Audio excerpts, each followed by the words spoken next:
Hello guys, assalamualaikum. Alam niyo guys yung ano yung palabas na yan sa Saudi Arabia, yun yung sikat na comedian na movie, comedian o teleserye, hindi ko alam. Yun na nakakatawa yun guys. Punta sila sa cafe, makakapaghanap lang sila ng magandang cafe, sabihin lang kakaiba.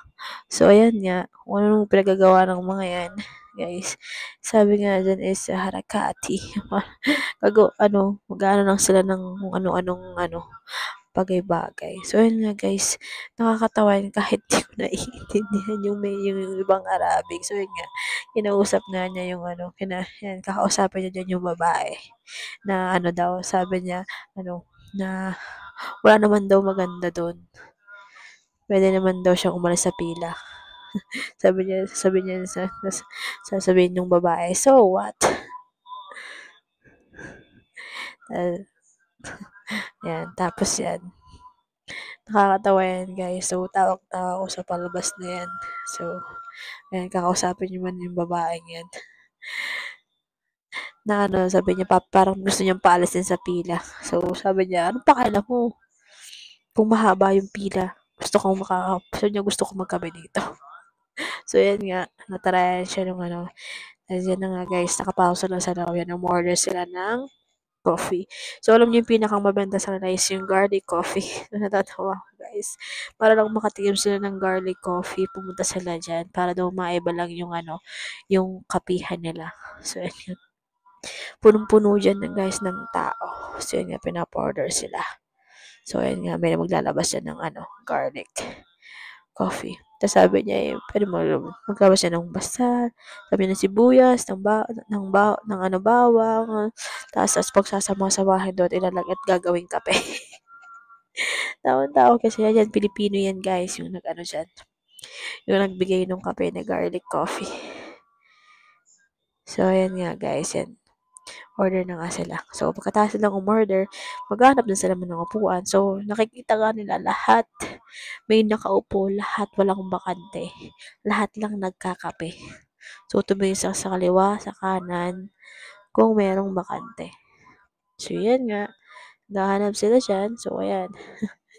Sabi niya, para naman mga walang laman yung kape nila. Ayan guys, nag-iisip sila maghiwa-hiwalay daw sila para makahanap sila ng kanya-kanyang upuan. So, yun nga guys, ito nakahanap na yung isa na upuan. Inaantay niyang tumayo. Hindi niya alam, hindi pa pala tapos yung magkakape kasi naiwan niya yung susi ng kotse niya. So, yun nga, umupo nga siya. At akala niya tapos na yung nagkakape. Tuwang-tuwa siya. So, babalik dyan mamaya yung magkakape. So, yun nga guys.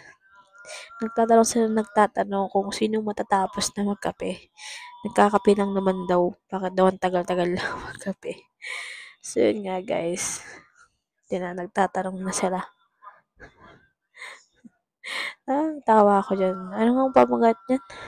Al-Shababab. Parang yun. Tapos yun, tinanong niya, tapos na daw magkape, bakit di pa tumayo? So, yun nga, wala silang makitang bakante. So, nagtanong kung matatapos na sila. So, yan nga guys, yan. Yan, nakita niya. Akala niya tapos na. Tapos makikita niya dyan, sasabihin niya, nandyan nga yung susi ko eh. Sabi niya, ba't nakaupo ka? Tapos gano'n naman, kaya umupo daw siya. So, di mo daw nakita yung susi ko. Ayan na. So, pinalis na sa dyan.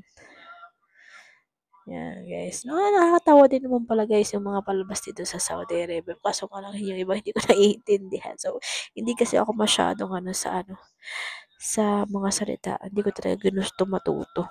So, kahit ano na lang kung anong accent ko sa pagsalita. Yan nga, guys. Yan na nga tayo. Matatapos na yan. So, yun nga guys. Yan, matatapos na yung palabas na yan. So, yan. Konti lang yung binidyo ko. Ayun lang guys. Bye-bye.